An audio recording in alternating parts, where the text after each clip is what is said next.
ဟောဒရပညာရှိနှင့်သူဤပညာစွမ်းအား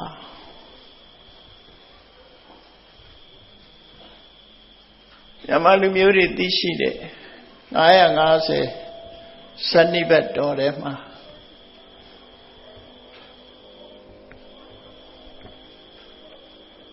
940နှစ်ဆန်းမြောက်ဖြစ်တဲ့ဥမင်္ဂဇတ်လို့ခေါ်တဲ့ဇတ်မှာမောဒရပညာရှိနဲ့သူ့ရဲ့ပညာစွမ်းအားမျိုးရာကိုရေးသားဖော်ပြထားတာဖြစ်တယ်မောဒရဇတ်လို့950မှာပါရှိတာမဟုတ်ဘူးသို့တော့ဇတ်ရဲ့နာမည်ကဥမင်္ဂဇတ်ဥမင်္ဂဆိုတာဥမင်လှိုင်ကောင်းဆိုတဲ့အဓိပ္ပာယ်ပဲတူတူပဲအဲ့ဒီအနေပြီးဗမာစကားမှာဥမင်လှိုင်ကောင်းဆိုတာလောက်တာလှိုင်ကောင်းဖောက်ပြီးတော့ခုခေတ်တန်တယ်လို့ခေါ်တာမျိုးတွေပေါ့နော်သူကစတင်ပြီးတော့တန်တယ်ဖောက်ပြီးတော့ခင်းကမြေကြောင်းကိုရှုပ်ဝက်လမ်းကနေသွားတဲ့ဆက်လမ်းပါမှာပေါ့ဒီထဲမှာဒါကြောင့်မို့ဒီဇတ်ရဲ့နာမည်ကိုမဟောဒရဇတ်လို့နာမည်မပေးဘဲနဲ့ဥမင်္ဂဇတ်လို့နာမည်ပေးထားတာဖြစ်တယ်ထူးဆန်းတာက942ဇတ်မြောက်မှာဥမင်္ဂဇတ်ကိုဖော်ပြထားတော့လည်းပဲဒီမောဒရာအကြောင်းကိုနဲ့ပတ်သက်တဲ့ဇတ်တွေကဥမင်္ဂဇတ်အပြင်မှာဇတ်ပေါင်း12ခုရှိသေးတယ်12ဇတ်ရှိသေးတယ်ဒီဥမင်္ဂဇတ်တစ်ခုတည်းနဲ့မဟောဒရပဏိတမဟောဒရပညာရှိရဲ့အကြောင်းပြတာမဟုတ်ဘဲနဲ့ဇတ်ပေါင်း12ဇတ်ကိုတွဲဖက်ပြီးတော့အထက်ကရာမှာရေးသားထားတာဖြစ်တော့ကြောင်းအလုံးပေါင်းလိုက်မယ်ဆိုရင်ဥမင်္ဂဇတ်အပါဝင်950ဇတ်တဲ့ကဇတ်ပေါင်း73ဇတ်ပေါင်းမှမဟောဒရပညာရှိအကြောင်းအပြည့်စုံတာဖြစ်တယ်တခြားဇတ်တွေနဲ့ရောထွေးပြီးတော့ပြထားတာဖြစ်တယ်မဟောဒရဥမင်္ဂဇတ်မှာကြတော့ဒီဂါထာပုဒ်ပေါင်းဟာ204ပုဒ်ပဲရှိတယ်ဂါထာပုဒ်ပေါင်း240နဲ့တစားဆင်းပြီးတော့ရေးထားတဲ့ဥမင်္ဂဇတ်သို့တော့ကျန်တဲ့စာတက12ခုအဲ့ဒီ12ခုမှာဂါထာပုဒ်ပေါင်းက135ခုရှိတယ်ဥမင်္ဂဇတ်နဲ့ကျန်တဲ့ဇတ်12ခုပေါင်းလိုက်ပဲဆိုရင်ဂါထာတွေပေါင်းကြည့်ပဲဆိုရင်ဂါထာပုဒ်ပေါင်းဟာ319ပုဒ်ရှိတယ်ပေါ့အဲ့ဒီ319ပုဒ်သောဂါထာများဖြင့်မဟောဒရပညာရှိတဲ့သူရဲ့ပညာစွမ်းအားတွေကိုဖော်ပြတာပဲဖြစ်တယ်ပြတ်ဆက်ဆိုတဲ့အတိုင်းပဲဒီဟာကကြပြနဲ့ရေးဖွဲ့ခဲ့တဲ့ဇာတ်လမ်းလေးပဲဖြစ်တယ်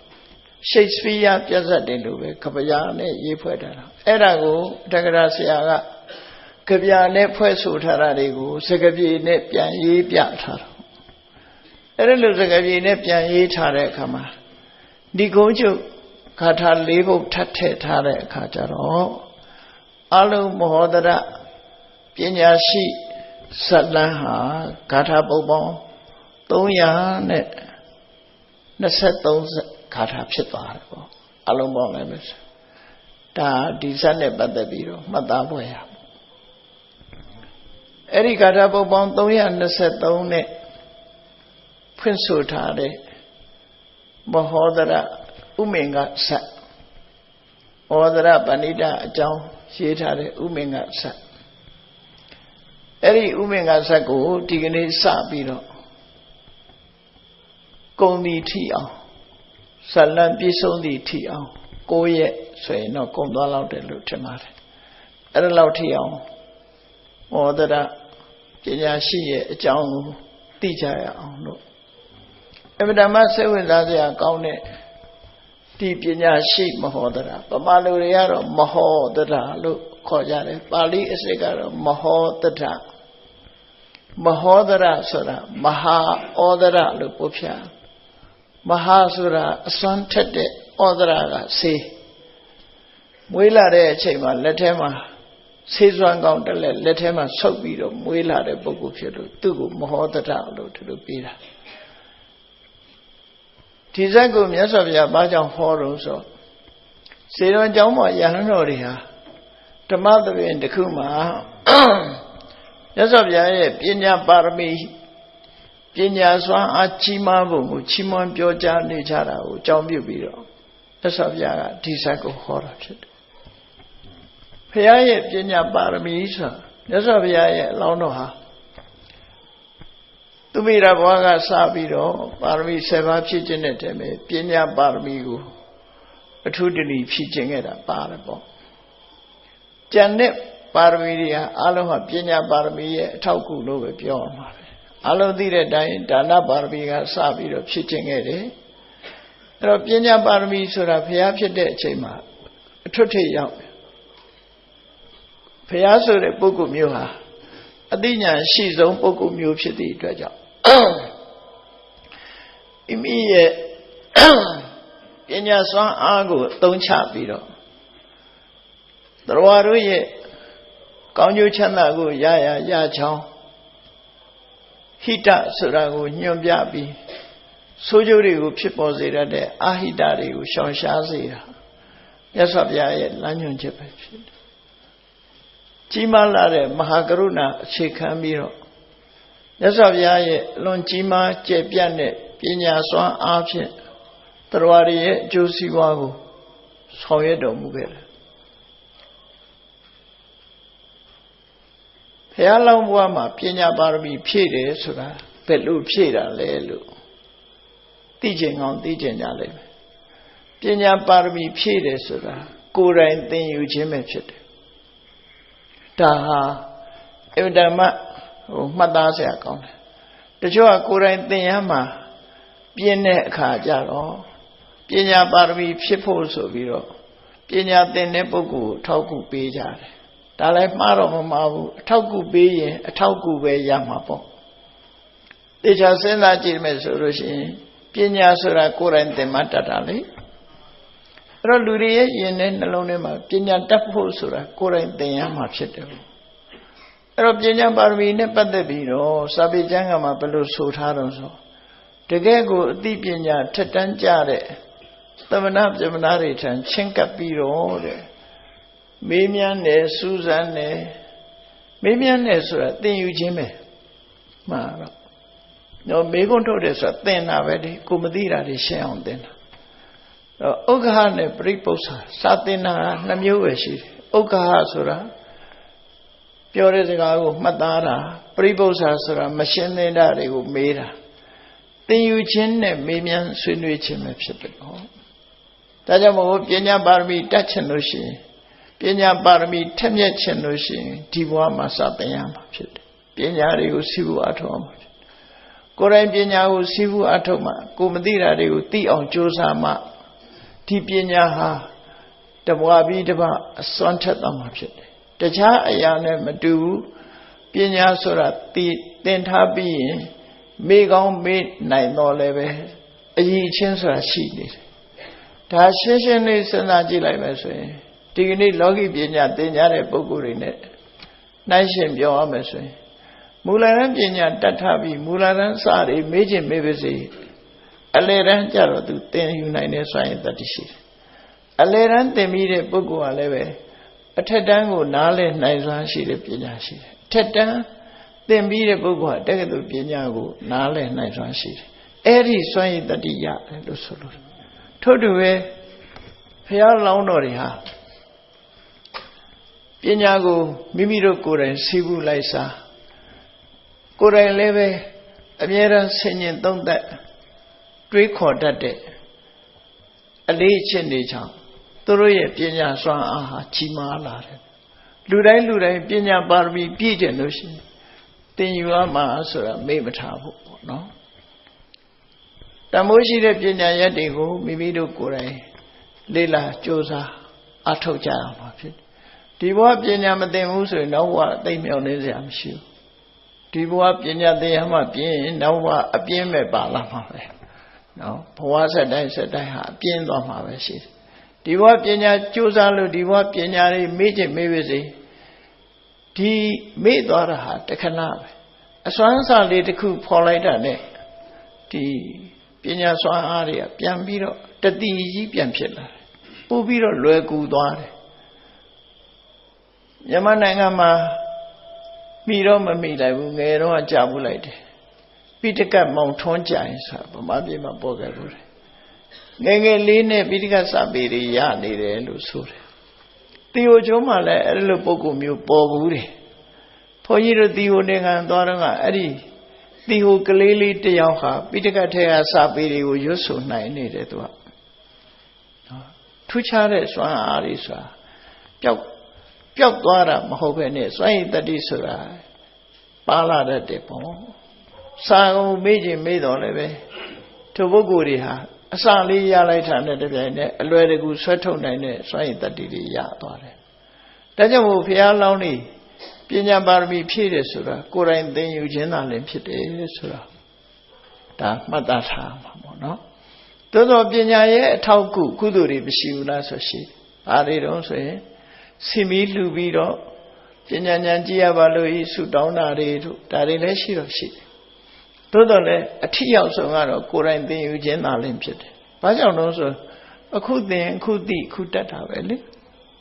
တတ်ပြီးသားပညာရှေ့ဆက်သွားဖို့ပဲရှိတယ်မေ့ကျင်တော့မေ့မယ်သိပြီးသားပညာဟာသိတယ်ဆိုတဲ့ဟာပျောက်မသွားဘူးပေါ့ဒါကြောင့်မြတ်စွာဘုရားရဲ့ပညာပါရမီနဲ့ပတ်သက်ပြီးယဟန်တော်တွေဟာချီးမွမ်းကြတယ်မြတ်စွာဘုရားဟာအရာရာမှာအလွန်ထက်မြက်တာပဲ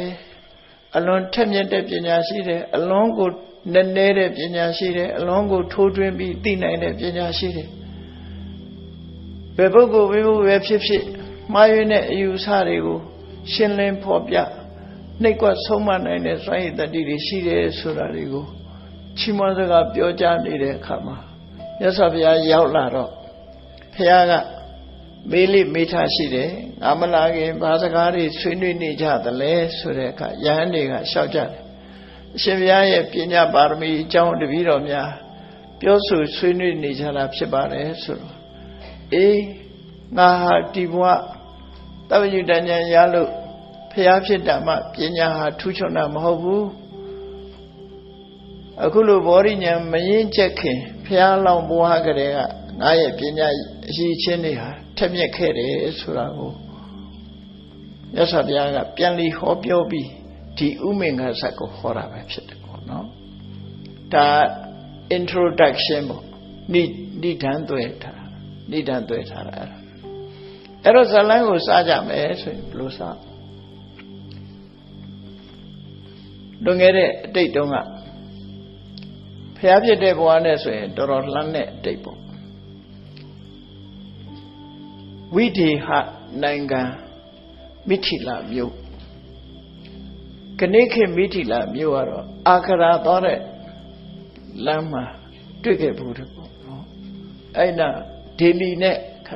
ခတ်နီးနီးမှာမိထီလာမြို့ဆိုတာရှိတယ်ခနေ့လည်းဒီနာမည်နဲ့ပဲမိထီလာဒီမန္တလေးကမိထီလာပြောတာမဟုတ်ဘူးနော်အိန္ဒိယကမိထီလာဝိဒေဟတိုင်းမိထီလာမြို့ကြီးမှာအဲ့တုန်းက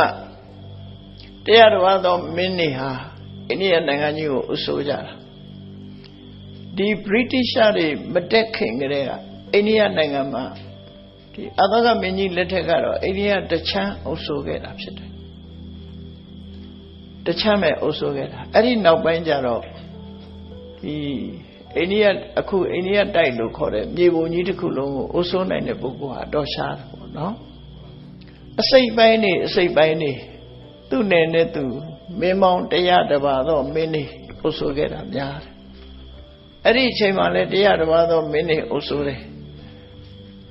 ဝိဒေဟနိုင်ငံလို့ခေါ်ရမယ်ဝိဒေဟတိုင်းမိထီလာမြို့မှာအဲ့ဒီအချိန်ကဘုရင်ဖြစ်အုပ်စိုးသူကတော့ဝေဒေဟမင်းလို့ခေါ်တယ်အဲ့ဒီဝေဒေဟမင်းကြီးမှာ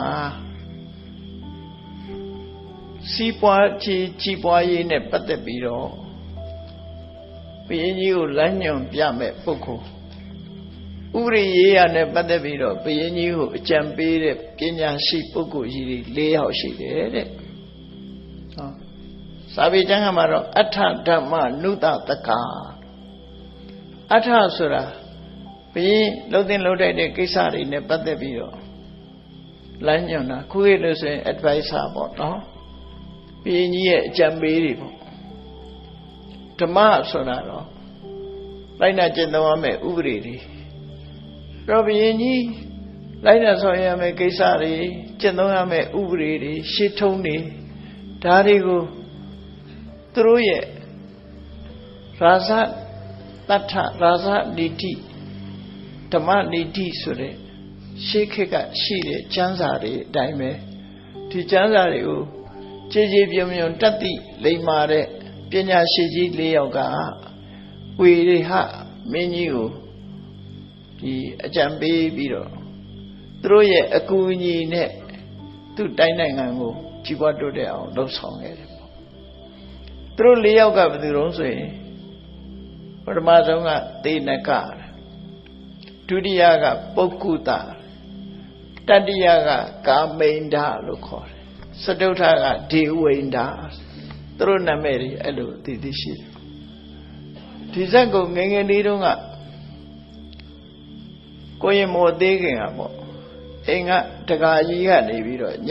မှပြောပြတာအဲ့ဒီတုန်းကလည်းစိတ်ဝင်စားပြီသူပြောပြတဲ့အထက်မှာသိန်းဒေဝိန်ကာမိန်မခုတ်မင်းမဟောခေါင်ကချုပ်ဆိုတဲ့အဆိုလေးဘယ်ရရတယ်တော့မသိဘူးအဲ့ဒါလေးတော့မှတ်မိတယ်သေနကကိုသိန်းအမတ်ကြီးလို့ရေးတယ်ဒေဝိနကိုဒေဝိန်နော်သိန်းဒေဝိန်ကာမိန်ကာမိနကိုကာမိန်သိန်းဒေဝိန်ကာမိန်ပကုတ်ဆိုတာပုဂ္ဂုတသိန်းဒေဝိန်ကာမိန်ပကုတ်မင်းမဟောခေါင်ကချုပ်ဆိုတာဒီဇလန်းလေးတွေကိုငယ်တော့အဲ့ဒါ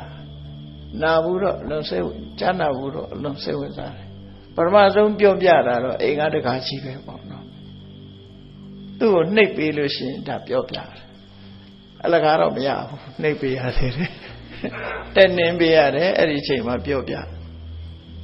အဲ့တုန်းကတည်းကဒီဇလန်းလေးကိုသိနေတယ်ပေါ့နော်အဲ့တော့ဘုရင်ကြီးအုပ်စိုးနေတဲ့အချိန်မှာသူ့ရဲ့မိထီလာမြို့မှာတကားပေါက်ကြီး၄ပေါက်ရှိတယ်မိန်းတကားကြီးတွေ၄ပေါက်ရှိတယ်အရှိပေါက်တောင်ပေါက်အနောက်ပေါက်မြောက်ပေါက်ဆိုပြီးတော့တကားပေါက်ကြီး၄ပေါက်အဲ့ဒီတကားပေါက်ကထွက်လိုက်လို့ရှိရင်တကားပေါက်တွေအနီးမှာတကားပေါက်တွေနဲ့တဲ့တဲ့ရွာကြီး၄ရွာတည်ထားတာရှိတယ်ရွာကြီး၄ရွာကနာမည်တူယဝမစ္စကဆိုတဲ့ရွာယဝမစ္စကဆိုတဲ့ရွာကြီး၄ရွာဟာမြို့တကား၄ပေါက်မှာအကာအကွယ်ပြုထားတဲ့သဘောမျိုးမြို့ပြင်ဘက်မှာရွာကြီး၄ရွာရှိတယ်ပေါ့အရှိကိုပါစိနာလို့ခေါ်တော့ပါစိနာယဝမစ္စကပါယဝမစ္စကအရှိရွာဒက္ခိဏကျတော့တောင်ဆိုတော့ဒက္ခိဏယဝမစ္စကတောင်ဘက်ကယဝမစ္စကတောင်ရွာအနောက်ကျတော့ပစ္စည်းမယဝမစ္စကယဝမစ္စကအနောက်ရွာမြောက်ကြတော့ဥတ္တရဆိုတဲ့ပါဠိရှိတော့ဥတ္တရယဝမစ္စကမြောက်ရွာဆိုပြီးတော့နာမည်တူမဲ့ထားတဲ့ရွာကြီး၄ရွာနဲ့ခြံရံထားတဲ့မြို့ပေါ့လုံခြုံရေးအတွက်လည်းလှုပ်ထားတာဖြစ်နိုင်တယ်ပေါ့အဲ့ဒီအရှိယဝမစ္စကရွာမှာတိရိဝဋ္ဌနာဆိုတဲ့တထေကြီးနဲ့သုမနာဒေဝီတို့ဟာချမ်းသာဆုံးပဲတထေကတော့သုမနာဒေဝီတို့ချမ်းသာဆုံးအဲ့ဒီတော့ချမ်းသာကြတယ်အဲ့ဒါလို့မြို့ပြတည်ပြီးတော့ဝိရိယနိုင်ငံကြီးကိုအုပ်စိုးနေတဲ့အချိန်ဘုရင်ကြီးဟာညချမ်းချမ်းသာသာအိပ်စက်နေပြီးတော့နတ်နဲ့ပိုင်းရောက်တဲ့အခါမှာနတ်နဲ့မိုးတောက်ချိန်လို့ခေါ်တယ်ပါဠိလိုပစ္စုတမိုးတောက်ချိန်ဆိုတာသိကြမလားမသိဘူးတော်တော်များများမိုးတောက်ဆိုတာဘယ်ချိန်မှမသိတတ်ဘူးเนาะအခုချိန်မှာကြည့်မယ်ဆိုရင်9နာရီခွဲပြီးတဲ့နောက်ပိုင်း6နာရီမထိုးခင်လောက်မှအဖြူရောင်တွေပေါ်လာတယ်။နော်အမှောင်ရော့သွားပြီးတော့မနေ့ကျရင်တော့အဲ့ဒါစောစောထားတဲ့လူတွေကြည့်အမှောင်ရော့သွားပြီးအဖြူရောင်တွေပေါ်လာပြီလင်းလာတဲ့သဘောပေါ့နော်။ဟ အနီရောင်နေထွက်တာတွေပဲဒီမပါသေးဘူးနေမထွက်ခင်အဖြူရောင်နေအရင်ရောက်လာတယ်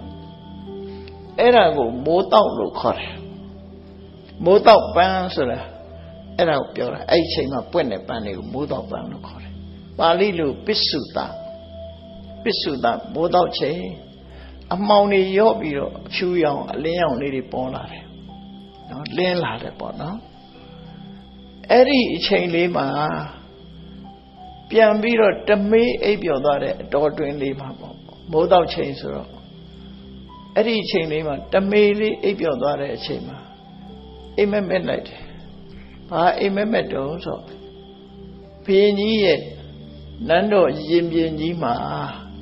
တောင်လေးတောင်မှာမိဘုံကြီး၄ဘုံဘယ်လောက်မြင့်တော့ဆိုတတိုင်းကြီးလောက်မြင့်တယ်မြို့ရိုးတတိုင်းကြီးလောက်မြင့်တယ်မိဘုံကြီး၄ဘုံတောင်လေးတောင်မှာမိဘုံကြီး၄ဘုံပေါ်ပေါက်လာတယ်အဲ့လိုပေါ်ပေါက်လာတဲ့အချိန်မှာမိဘုံကြီး၄ဘုံရဲ့အလဲဘဟုမှာကြတော့ပိုးဆုံးယူလောက်ထိအောင်သေးတယ်မိဘွားလေးတစ်ခုပေါ်လာတယ်အဲ့ဒီမိဘွားလေးဟာမကြခင်ပဲသူ့ရဲ့အလင်းရောင်ကမိဘုံကြီး၄ဘုံကိုဖြတ်ကျော်ပြီးတော့ဟိုကောင်းရင်ထိအောင်သူ့ရဲ့မိညွန့်ကတက်သွားတယ်သူ့ရဲ့လင်းအားကဘယ်လောက်ကောင်းလို့ဆိုလို့ရှိရင်မြေကြီးပေါ်ကျတာမုံငင်းစေးလောက်ကစအကုန်လုံးမြင်နေရတယ်အဲ့လောက်ထိအောင်ဒီမိဘွားလေးရဲ့လင်းအားကအဲ့လောက်ထိအောင်လင်းနေတဲ့မိဘုံကြီး၄ဘုံရဲ့အလင်းကိုလွှမ်းမိုးပြီးတော့သူ့အလင်းကပိုလင်းအရင်တော့မာကျူရီတို့အခုအီဒီတို့လိုနေမှာပေါ့နော်မိမိန်လေးတွေကိုဖြတ်ကျော်ပြီးတော့ဒါလင်းသွားတယ်အဲ့ဒီအထက်ကောင်းကင်ယံထီအောင်တက်ပြီးသူ့အလင်းကအလုံးကိုများတော့မိဘကြီး၄ဘုံတော့မှိန်သွားလောက်အောင်သူကတက်သွားတယ်အဲ့ဒီချိန်မှာ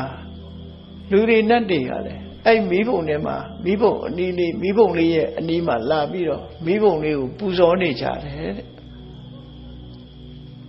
မိတော့တွေရဲ့ဂျားတဲ့ကမိရောက်နေကြတဲ့ကအနာကပ်ပြီးတော့သွားကြတော့လေဘသူမှခန္ဓာကိုယ်မှာအပူငွေ့ဆိုတာလုံးဝမရှိဘူးမိတော့မိပဲလုံးဝပူတာမခံစားရဘူးအလုံးဟာအဲ့ဒီမိထောင်လေးကိုပဲ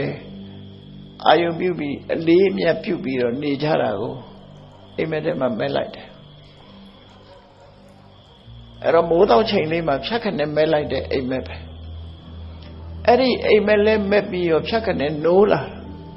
တော့ဘာများဖြစ်မှာပါလဲဆိုလန့်ဖြန့်ပြီးတော့ဆက်ပြီးတော့အိမ်မက်ပြောတော့ကြောက်စိတ်နဲ့ထထိုင်နေတာအဲ့ဒီထထိုင်ရင်ပဲအရုံတက်သွားတယ်အရုံတက်တဲ့ဆိုမိုးသောချိန်ကအရုံတက်ချိန်မဟုတ်သေးဘူး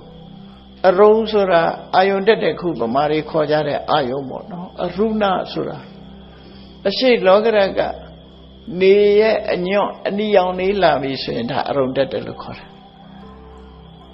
အခုအရေကနည်းနည်းတော့အရုံတက်တာစောလွန်းနေတယ်ဗမာပြည်မှာနော်အရုံတက်တာစောလွန်းနေရင်ဝိကာလဘောဇနာလွတ်ချင်မှလွတ်နေမယ်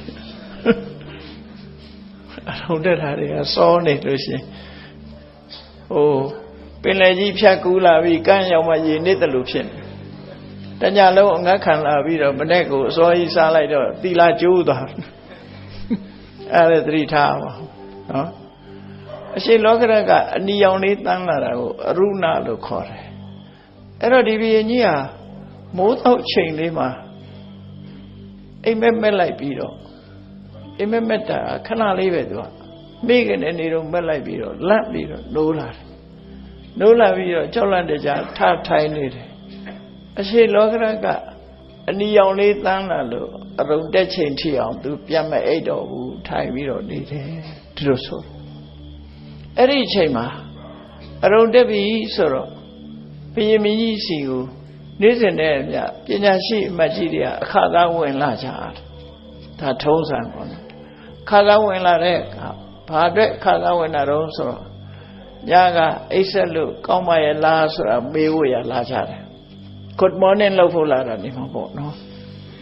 အဲ့မှာသူတို့နန်းတော်တွေရောက်လာပြီးတော့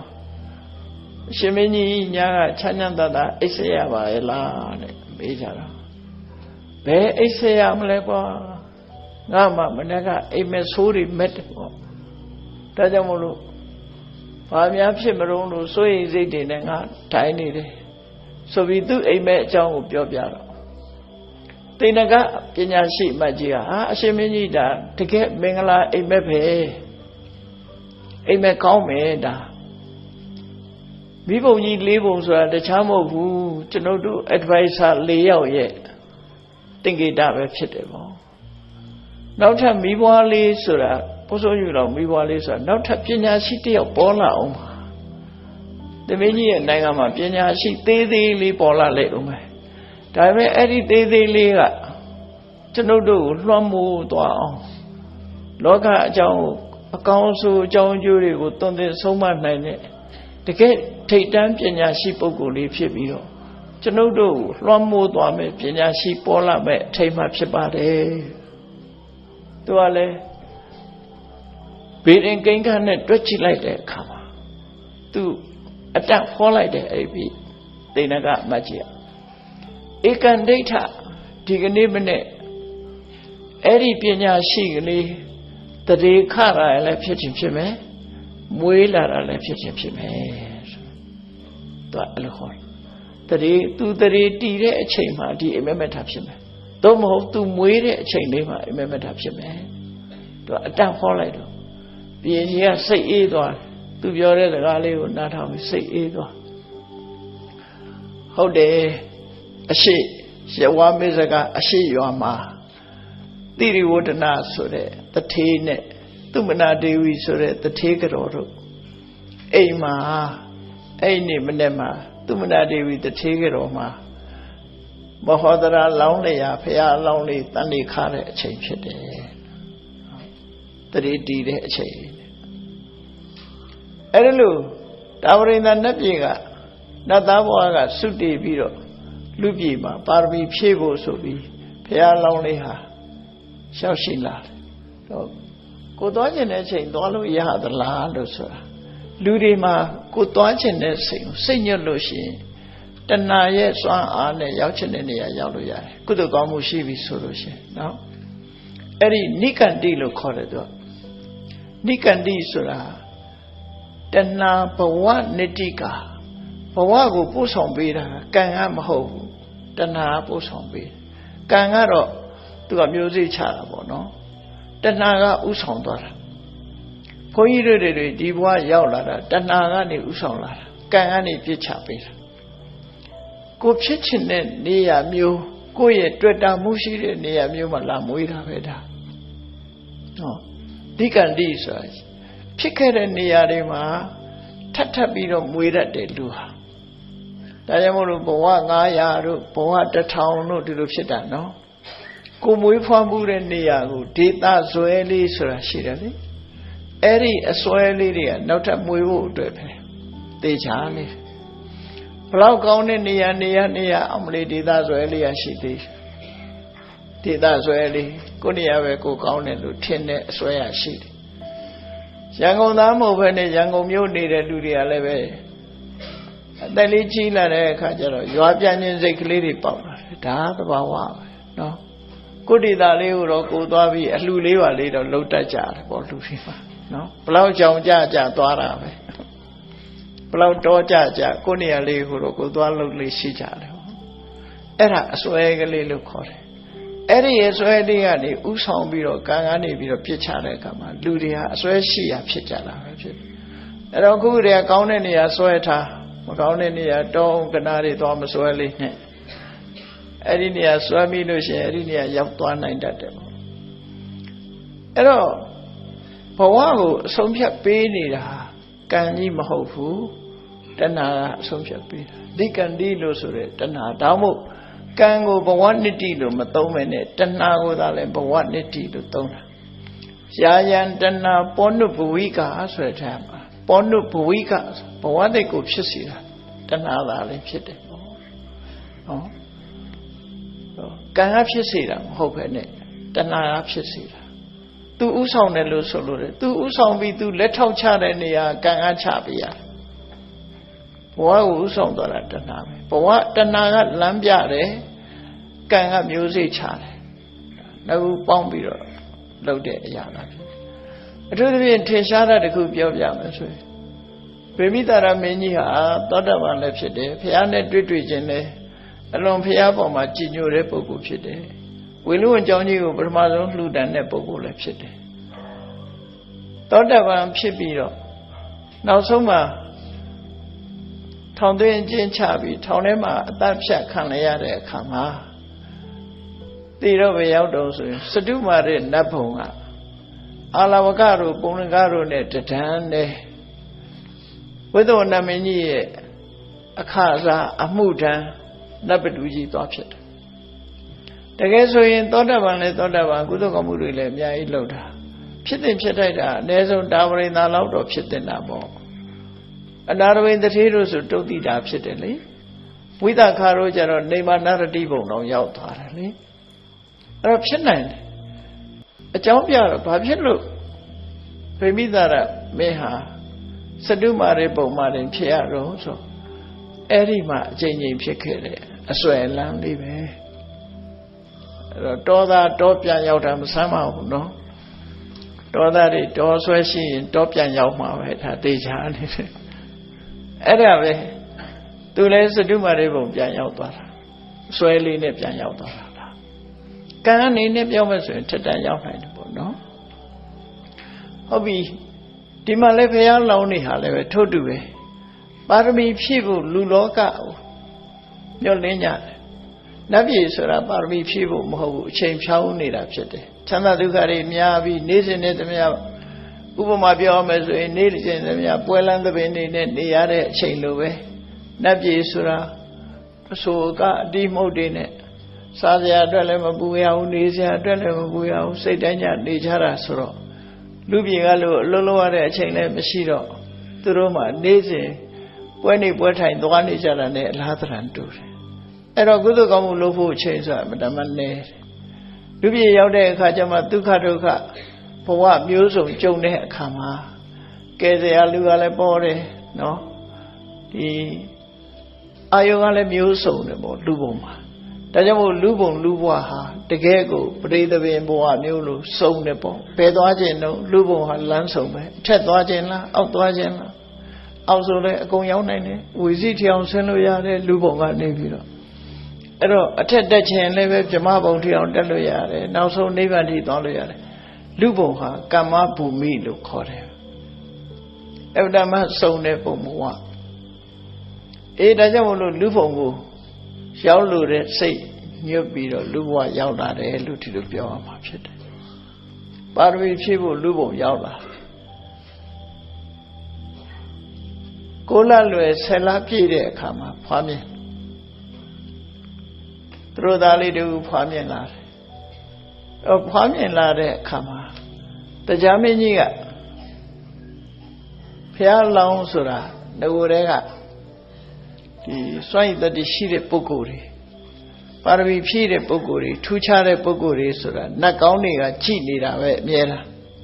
သူတော်ကောင်းနတ်ကောင်းဆောင်မဆိုတာ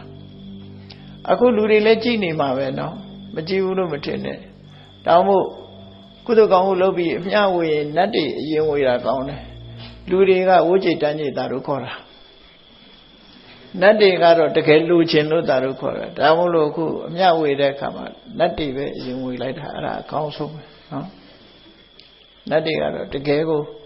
တာတို့ခေါ်လိုက်တာနဲ့သူတို့ကတကူတက်သွားကုသိုလ်ကောင်းမှုပဲသူတို့အားကိုးစရာရှိတယ်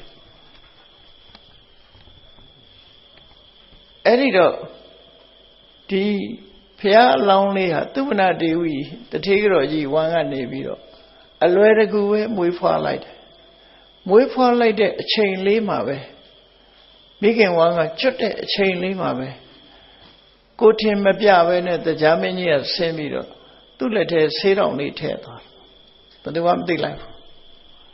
လက်ထဲကိုဆေးတောင်လေးထည့်လိုက်တော့သူကလည်းလက်သီးလေးဆုပ်ပြီးတော့ဆေးတောင်လေးကိုဆုပ်ထား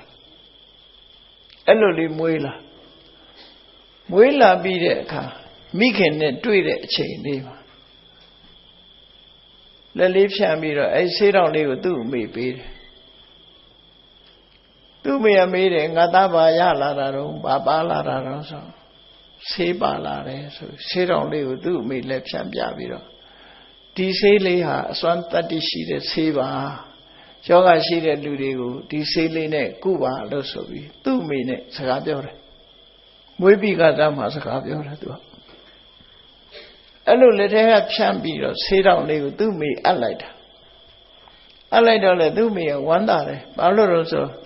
တိရိဝရဏတထေးကြီးမှာ9နှစ်ကြာပြီခေါင်းခဲတဲ့ယောဂမပြောက်ဘူးဘာဆေးနဲ့ကုလို့မှမပြောက်ဘူးခေါင်းခဲနေတဲ့ယောဂရှိတယ်အရင်တော့လည်းဗမာပြည်မှာမန္တလေးသားဥက္ကိုအင်္ဂါဆိုတာလေခေါင်းခဲတဲ့ယောဂဖြစ်တယ်အမျိုးစုံကုတာမပြောက်ဘူး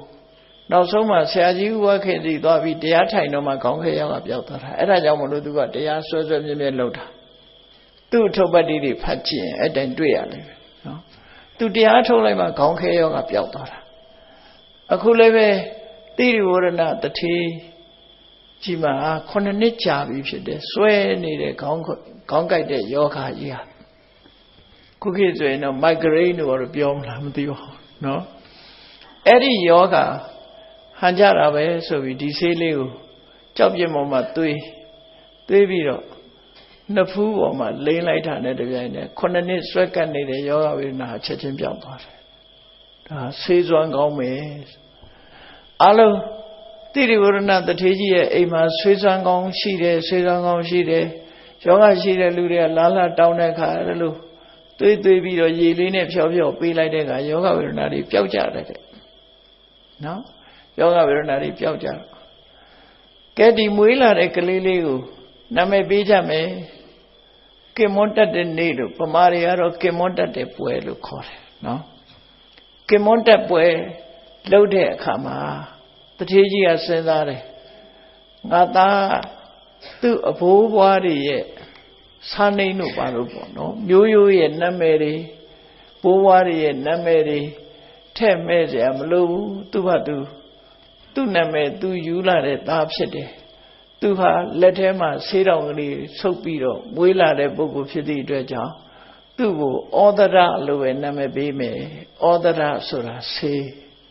နော်အဲ့ဒီမှာအစွမ်းထက်တာပြောင်းမှုဂုံတင်ပြီးတော့မဟောဒရမဟာဩဒရအစွမ်းထက်၍ကြီးမြတ်သောဆေးရှိသူဆိုတဲ့အဓိပ္ပာယ်နဲ့မဟောဒရလို့နာမည်ပေးတာဗမာတွေကအဲ့ဒါမဟောဒထာလို့အမှန်တော့မဟောဒဒဆိုတာဓာတ်ချိုင်နဲ့ဩဒဒဆိုဆေးနော်မဟောဒဒလို့ဖတ်သို့တော့နောက်ပိုင်းကျတော့ဓာတ်ကထပ်ဆင်လူဖြစ်ပြီးမဟောဒဒဆိုဖြစ်ကုန်တာအတန်ပြော့သွားတာမျိုးတွေရှိတတ်တယ်ပေါ့နော်မဟောဒဒအစွမ်းထက်တဲ့ဆေးမွေးလာတဲ့ကလက်ထက်ပါလာတဲ့သူငယ်ဆိုတဲ့အဓိပ္ပာယ်နဲ့မဟောတထလို့နာမည်ပေးတာလို့ဒီလိုဆိုရပေါ့အဲ့တော့ဒီလိုထူးထူးခြားခြားမွေးလာတဲ့အခါမှာလက်ထဲမှာဆေးတောင်ကလေးဆုပ်ပြီးမွေးလာတဲ့ပုဂ္ဂိုလ်ဘုံကံရှိတဲ့ပုဂ္ဂိုလ်ဖြစ်သိမှတ်ပြုပြီးသူ့အဖေတိရိဝရဏတထေးကြီးကစဉ်းစားတယ်ငါသားဟာအလွန်ဘုံကံရှိတဲ့ပုဂ္ဂိုလ်ဖြစ်မယ်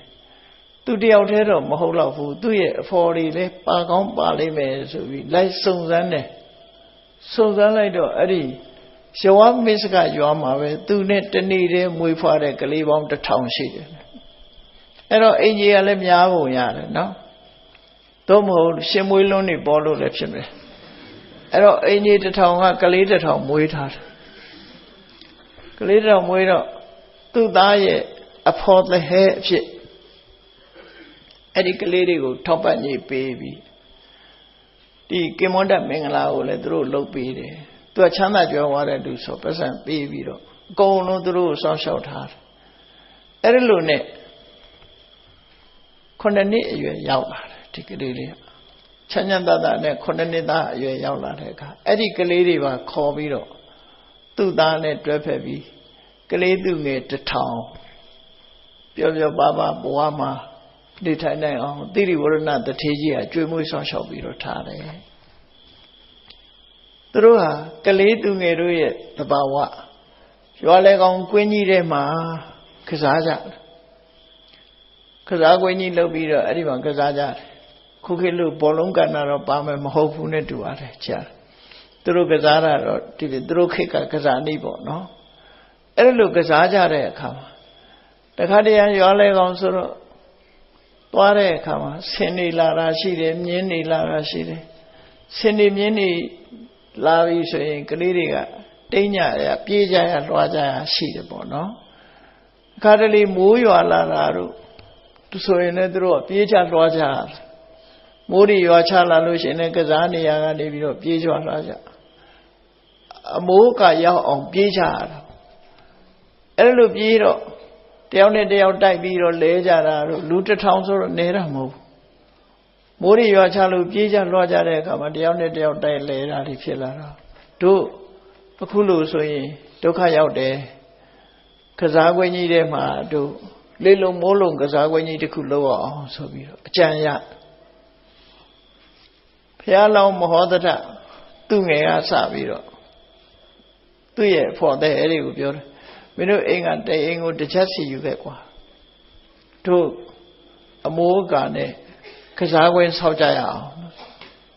အဲ့ဒါတဲ့အိမ်ကနေတစ်ချက်စီယူလာတော့ငွေ1000ပေါ့နော်သဘောမှာအဲ့ဒီငွေ1000ကိုအခြေပြုပြီးတော့လက်သမားငှားတယ်လက်သမားငှားပြီးဆောက်လုပ်မဲ့နေရာတွေကိုကျိုးဆွဲခိုင်းတဲ့အခါမှာလက်သမားဆွဲတာကိုသဘောမကျလို့ဖះလောင်းလေးကကိုယ်တိုင်ဆွဲကိုယ်တိုင်ပုံစံထုတ်ပြီးတော့အဲ့ဒီကစားကွင်းကိုဆောက်လုပ်တယ်တဲ့အဲ့တော့ဒီပဲလေးကဆောက်တတ်ပါမလားလို့ဆိုအသိပညာထက်မြက်လာလို့ရှိရင်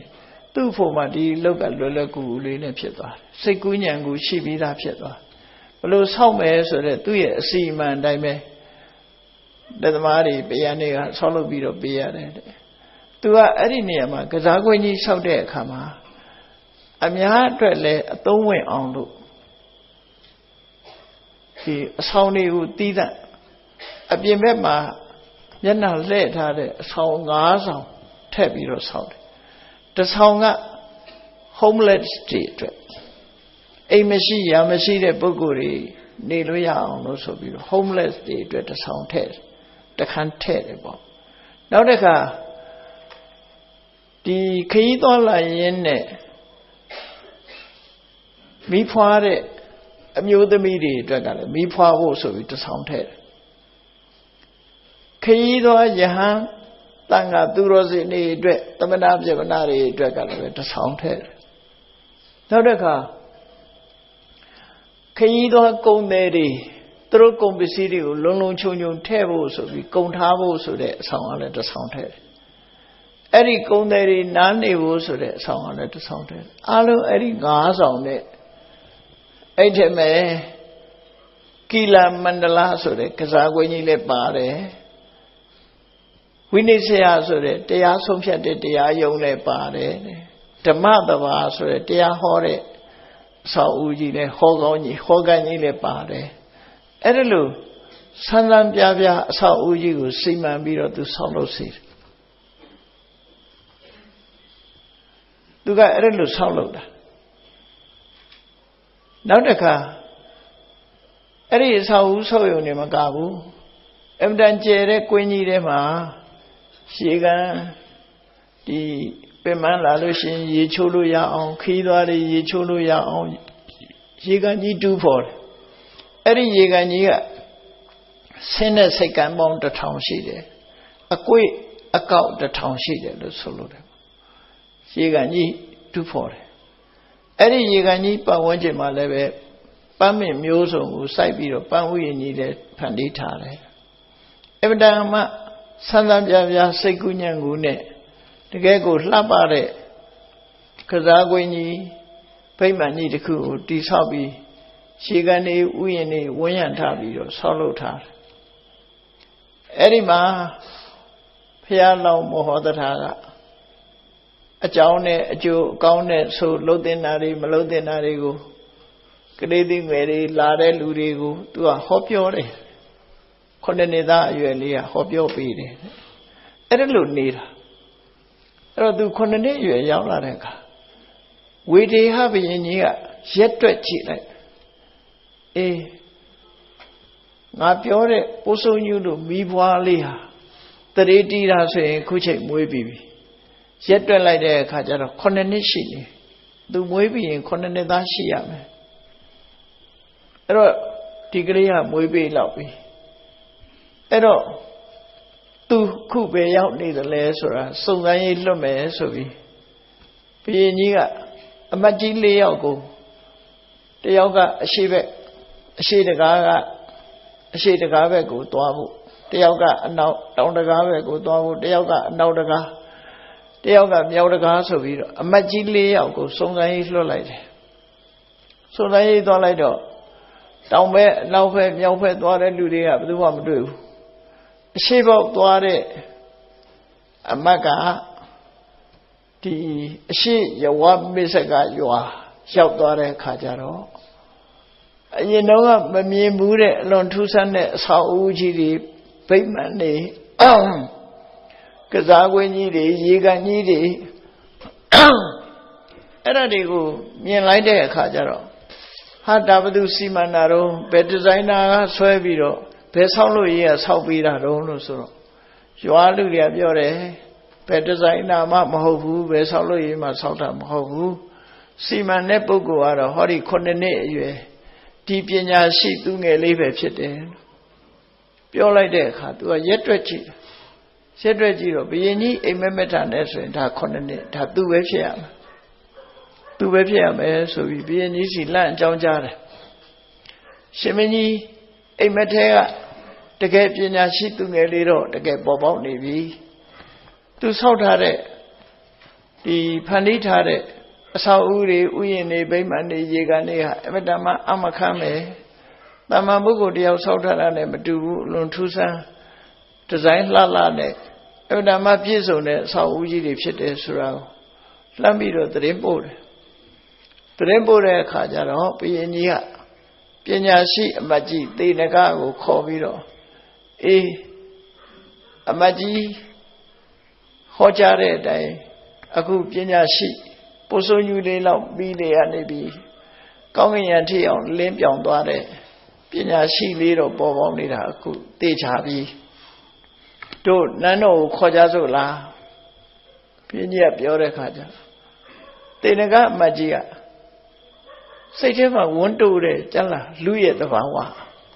ကိုယ့်ရဲ့သားတဲ့လူကိုယ်စီမခေါ်ချင်ဘူးဒါသဘာဝပဲတော့ရှေးခေတ်ကလူတွေလည်းဒီစိတ်ပဲခဏခေတ်ကလူတွေလည်းဒီစိတ်ပဲအဲ့ဒါကိုမစ္စရိယလို့ခေါ်တယ်မစ္စရိယဆိုတာကိုယ့်ရဲ့သားသွားမှကိုမနာလို့တာပေါ့ကိုရထားတဲ့အခွင့်အရေးကိုယ့်ရဲ့သားတဲ့လူကလာယူသွားမှာဆိုလိုတာကိုယ့်ရဲ့ချန်ပီယံကြီးကိုကာကွယ်ချင်တာပေါ့ခိုးတဲ့သားလာမဲ့လူကိုမလိုလားဘူးနော်မလိုလားဘူးကိုပဲထိတ်ဆုံးကနေချင်တဲ့ဆိုတော့ရှင်မင်းကြီးတဲ့ဒီလိုအဆောက်အဦလေးတွေဆောက်တာဘာမှခက်ခဲတဲ့အရာမဟုတ်ပါဘူးတဲ့ဒါလောက်လေးနဲ့ပညာရှိမခေါ်လိုက်သေးပါဘူးစောင့်ကြည့်ကြသေးတာပေါ့ဆိုဖြတ်လိုက်တယ်ပေါ့နော်ဒါလေလူတွေရဲ့စိတ်ဓာတ်ဒီတိုင်းပဲခဏခေတ်မှလည်းဒီတိုင်းပဲနော်တကယ်ထူးချွန်လာပြီဆိုလို့ရှိရင်သိပြီးတော့အတိမမပြုတ်ချင်တာဒါသူ့သဘောဝပဲပေါ့နော်တော့ရှင်မင်းကြီးဒီလောက်လေးနဲ့ပညာရှိမခေါ်နိုင်သေးပါဘူးစောင့်ကြည့်သေးတာပေါ့ဆိုတော့ဘုရင်ကြီးကလည်းအေးဟုတ်ပါတယ်လေဒီတစ်ခုတည်းနဲ့သူ့ကိုပညာရှိလို့သတ်မှတ်လို့မဖြစ်သေးပါဘူးဆိုပြီးတော့စုံစမ်းရေးလွတ်ထားတဲ့အမတ်ကအဲ့ဒီမှာပဲ17တောင်းနေရသူအများအားအဲ့ဒီမှာပဲနေပြီးတော့ဆက်စုံစမ်းဒီကလေးရဲ့အကြောင်းလေးကိုအများအားသတင်းဖို့ဆိုတော့ဆက်ပြီးတော့အမတ်ကအဲ့ဒီရောမှာပဲနေပြီးတော့ဒီကလေးဘာတွေလုပ်နေတယ်သူ့ရဲ့အရည်ချင်းတွေဘာတွေရှိတယ်ပညာစွမ်းအားတွေဘာတွေပေါ်ပေါက်တယ်ဆိုတာကိုဆက်လက်ပြီးတော့စုံစမ်းနေတာပဲဖြစ်တယ်ပေါ့အဲ့ဒါလို့ဆက်လက်ပြီးတော့စုံစမ်းနေတဲ့အချိန်မှာပထမဘာတွေးရတော့ဆိုတော့အဲ့ဒီကလေးတွေကစားတဲ့အချိန်မှာကွင်းမြင့်ကြီးတစ်ခုထဲမှာကစားနေတဲ့အချိန်အမဲသေးကစွန်တကောင်ကအဲ့ဒီအမဲသားတတုံးကိုခြီးပြီးတော့မမြင့်မနှိမ်ပြန်လာတော့ကလေးတွေကအဲ့ဒီစွန်ကိုလိုက်ချောက်ကြတယ်လိုက်ချောက်တဲ့အခါမှာအပေါ်မော့ပြီးတော့စွန်ပြန်တဲ့နောက်ကိုလိုက်ကြတဲ့အခါကျတော့ခလုတ်တိုက်လဲကြဒူးကွဲကြနဲ့အဲ့လိုဖြစ်တယ်အဲ့ဒီမှာမဟောဒရာသူငယ်ကရောက်လာတဲ့အခါကျတော့ မင်းတို့ဘာလုပ်ချင်လို့လဲဒူကွဲတဲ့ကလေးတွေကြီးဒီစွန်ရဲ့ပါဇက်ထဲကအသားတုံးကိုပြန်ရချင်တယ်ပေါ့ဒါလွယ်ပါတယ်ကွာဆိုပြီးသူကအဲ့ဒီစွန်ကိုမော့မကြည့်ဘူးနေ့လေအချိန်ဆိုတော့စွန်ရိပ်ထင်တဲ့နေရာကိုအတင်လိုက်တယ်လိုက်ပြီးတော့စွန်ရိပ်သူ့ခြေတော့အောက်ရောက်တည်ထီအောင်အပြေးလိုက်ပြီးတော့စွန်ရိပ်လည်းတွေ့ရောအဲ့ဒီစွန်ရိပ်ပေါ်နင်းပြီးတော့လက်ခုပ်တီးပြီးဒါអော်လိုက်တဲ့အခါအမှန်တော့အရိပ်ကျတဲ့နေရာဆိုစွန်ဟာသူ့ခေါင်းပေါ်တက်တဲ့ရှိတယ်ပေါ့နော်အဲ့ဒီအချိန်မှာလက်ခုပ်တီးပြီးဒါអော်လိုက်တဲ့အခါမှာစွန်ကလန့်သွားလန့်ပြီးတော့အမဲတုံးကိုလွတ်ချလိုက်တဲ့အခါမောဒရာပညာရှိကအပေါ်မော့မကြည့်ဘူးအရိပ်ထိုးတာကိုကြည့်ပြီးတော့အမဲတုံးကိုလက်နဲ့ဖမ်းယူတယ်တဲ့ထူးဆန်းအံ့ဩဖွယ်လေးတစ်ခုပေါ့နော်အဲ့ဒါလို့ဒီနေရာမှာစဉ်းစားစရာကောင်းတာဒီအရိပ်အောက်ကလိုက်ပြီးအရိပ်ကိုနင်းပြီးអော်ရဲဆိုတာစွန်နဲ့အနီးဆုံးနေရာဖြစ်ရမှာဖြစ်ပါတယ်ပေါ့အနီးဆုံးနေရာអော်လိုက်တဲ့အခါမှာစွန်ဟာလန့်သွားတဲ့အခါမှာလန့်ဖြတ်ပြီးတော့နှုတ်သီးတဲ့ချီးလာတဲ့အမဲကိုချလိုက်ပြီးသားဖြစ်တယ်ချလိုက်တဲ့အခါမှာအပေါ်အရိပ်ကလည်းကျလာတယ်အဲ့ဒီအရိပ်ကိုဖမ်းယူလိုက်တာလက်ထဲမှာစွန်ချီလာတဲ့အမဲတုံးဟာသူ့လက်ထဲရောက်လာတယ်အဲ့ဒီအံ့ဩဖွယ်ကိုမြင်ကြရတဲ့လူတိုင်းဟာအလွန်အံ့ဩကြတယ်ပေါ့အလွန်အံ့ဩကြတော့ဒီသတင်းကိုကြားတဲ့အမတ်ကလည်းဒီထူးဆန်းတဲ့ဒီကလေးရဲ့စွမ်းအားတစ်ခုကိုဘုရင်ကြီးထံလှမ်းပြီးတော့သတင်းပို့တယ်ပေါ့ဒီကလေးကတော့အမဲသားကိုခုလိုရအောင်ယူတယ်ဆိုပြီးတော့လှမ်းပြီးတော့သတင်းပို့တယ်ဘုရင်ကြီးကလည်းပဲဒီလိုစွမ်းရည်တတိရှိတဲ့လူကိုထိုနန်းတော်ခေါ်ကြစို့လားဆိုပြီးတေနကအမတ်ကြီးကိုပြောတဲ့အခါတော့ဒီမင်းကြီးဒါဘာခက်တဲ့အလုပ်မှမဟုတ်တာဒီလောက်လေးနဲ့ပညာရှိမခေါ်နိုင်သေးပါဘူးဆိုပြီးတော့ကန့်ကွက်တယ်အဲ့ဒါနဲ့ဘုရင်ကြီးကလက်လျှော့ပြီးကဲဆက်ဆောင်စုံစမ်းအောင်ဆိုပြီးတော့ဒီကလေးကိုဆက်စုံစမ်းခိုင်းထားတယ်နောက်တစ်ခုဘာဖြစ်လဲလို့ဆိုပြဿနာတစ်ခုကြုံလာတယ်အဲ့ဒီယဝမစ္စကအရှိရွာကလူတယောက်ဟာမိုးကြလာတဲ့အခါမှာထွန်မို့ဆိုပြီးတော့နွားတရှင်ရွာတရွာသွားဝယ်လာတယ်ဝယ်လာပြီးအိမ်မှာတညခြိထားပြီးနောက်တည့်နွားကြောင်းမို့ဆိုပြီးတော့နွားတွေကိုအပြင်ထွက်အပြင်ကိုခေါ်ဆောင်သွားပြီးလမ်းမှာပင်မနာနဲ့တစ်ပင်အောင်ရောက်တဲ့အခါနွားတွေကိုခဏထားပြီးသူကတစ်ပင်အောင်မှာခဏမေးအိတ်နေတဲ့အချိန်မှာနွားတစ်ခိုးကသူနွားခေါ်သွားမောင်းသွားတယ်အဲ့တော့အေးရနိုးလိုက်တော့ကြည့်လိုက်တဲ့အခါနွားတွေကိုလူတယောက်မောင်းသွားတာတွေ့တော့နောက်ကနေပြေးလိုက်ပြီးတော့ဒါငါနွားတွေမင်းပဲယူသွားမလို့တော့ဆိုတော့ဟိုလူကပြောတယ်ဘာလဲကွာဒါငါနွားငါမောင်းတာမင်းနွားမဟုတ်ဘူးဆိုပြီးတော့ပြောတာအဲ့ဒါဟိုကလည်းငါပဲအိမ်ကနေဝယ်ထားတာခုမှဝယ်ထားတဲ့နွားတွေငါနွားတွေဆိုပြီးတော့ညင်းကြတယ်ဟိုလူကလည်းဒါငါနွားမင်းနွားမဟုတ်ဘူးဆိုပြီးတော့စကားများကြပြီးတော့ခုနကကစားကွင်းနာကဖြတ်ကြတာဖြစ်တော့ဆူညံကြားတဲ့အခါကျတော့သူတို့ခေါ်တယ်ဘာဖြစ်ကြတာလဲခေါ်တော့ဒီလိုပဲနွားပိုင်ရှင်ကပြောတယ်မိုးရွာတဲ့အခါထွန်မိုးဆိုပြီးတော့ကျွန်တော်ကနွားကိုဘယ်အိမ်ကဘယ်ရွာကဝဲလာတာအဲ့ဒီလူသိပါတယ်သူဆရာဝဲလာတာကိုဒီလူကကျွန်တော်အိပ်ပျော်သွားတဲ့အချိန်လေးပါဒီနွားတွေကိုခိုးသွားတာပါဆိုဟိုလူကလည်းမဟုတ်ပါဘူးဒါသူအိမ်ခြံပေါက်နွားတွေပါလို့ပြောတယ်ခြံပေါက်တွေပါလို့ပြောအဲ့ဒါလို့သူတို့နှစ်ယောက်ကိုမေးတဲ့အခါတယောက်ကခြံပေါက်လို့ပြောတယ်တယောက်ကဝယ်ထားတာလို့ပြောတယ်ကောင်းပြီဆိုပြီးတော့မင်းတို့ခမည်းတော်ကျွန်ုပ်တရားဆုံးဖြတ်မယ်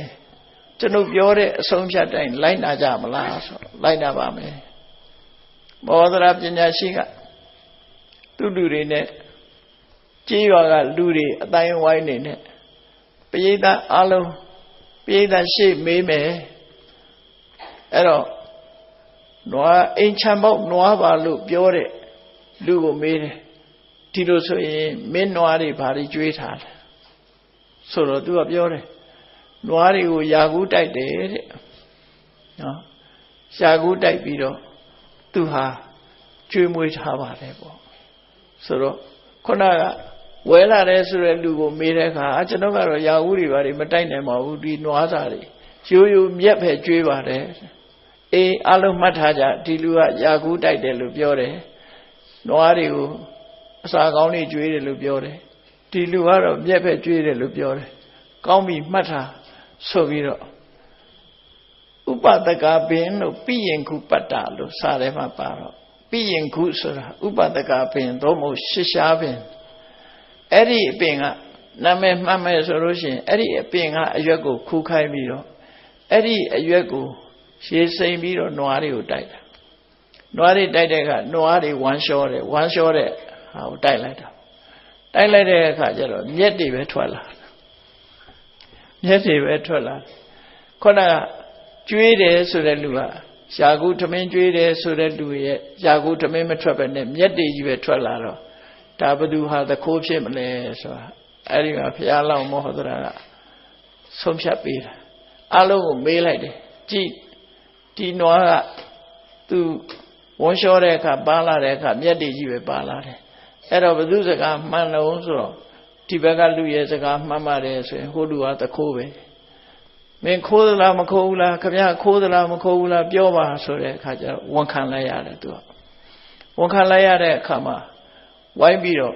သူ့ကိုပြစ်တင်ကြပြီဖះလောင်းလေးကသူ့ကိုဆုံးမတယ်ခင်ဗျားနောက်ဒါဒီလုံမျိုးမလုပ်ပါနဲ့ရိုးရိုးသားသားနေပါသူများမရှိမယူချင်ပါနဲ့လို့တရားဆုံးဖြတ်ပြီးတော့အဆုံးအမပေးလိုက်တယ်အဲ့ဒီလို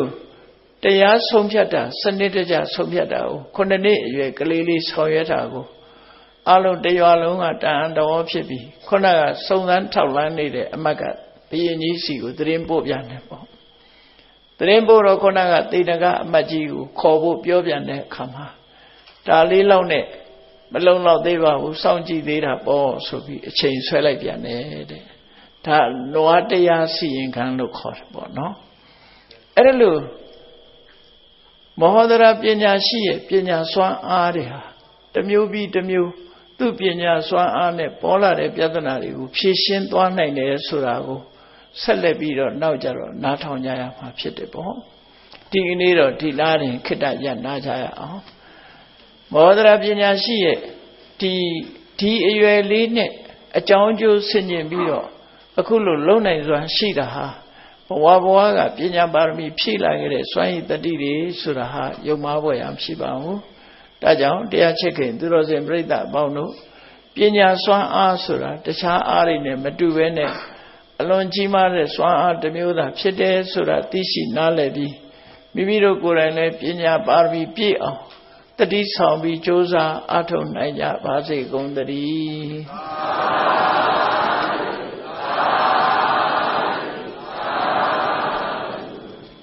မေတ္တာပို့ရအောင်တတ္တဝါများစွာ